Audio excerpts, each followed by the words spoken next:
एक दफ़ा ना हज़रत अबू बकर सिद्दीक और जनाबे उमर फ़ारूक की ना किसी बात में शक्कर रंजी हो गई, इख्तलाफ राय हो गया।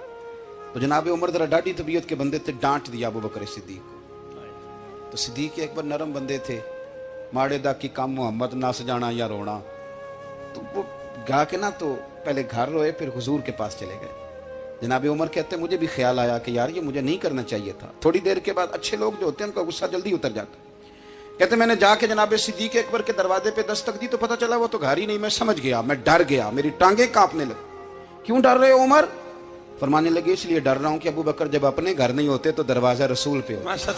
सारी बात तो सुना दी होगी। फरमाते मैं नबी पाक की बारगाह में पहुंचा, सामने अबू बकर बैठे हैं, पुश्त मुबारक मेरे करीम रसूल की काबे की जानब, चेहरा सिद्दीक अकबर की जानब, दोनों की गर्दनें झुकी हुई।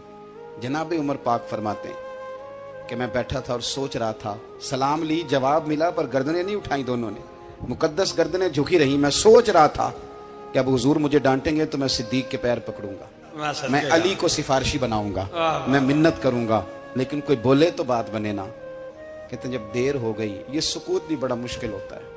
ओहो, अगर कभी वो चुप कर जाए तो ये भी बड़ा मसला है, महबूब भी चुप कर जाए।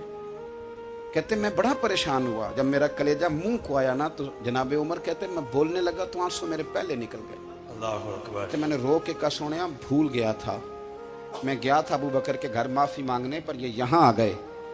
ये मेरे दोस्तों इसे मेरी तकरीर ना समझना, मेरे रसूल पाक के ये असल लफ्ज आपको किताब में मिलेंगे। आप तब खातिब निसाद उठा के देखें। जनाबे उमर कहते हैं मैंने अर्ज की हुजूर मैंने गलती समझ ली थी, मैं गया था अबू बकर के घर, हुजूर मैं भूल गया था। फरमाते हैं नबी पाक ने जब गर्दन मुबारक उठाई तो हुजूर की दाढ़ी आंसुओं से भरी हुई। और लफ्ज क्या थे? फरमाया उमर तुम मेरी खातर मेरे अबू बकर को माफ नहीं कर सकते थे। अब बात को समझे, ये नहीं फरमाया अबू बकर ने गलती नहीं की, फरमाया छोड़ नहीं सकते थे तुम मेरी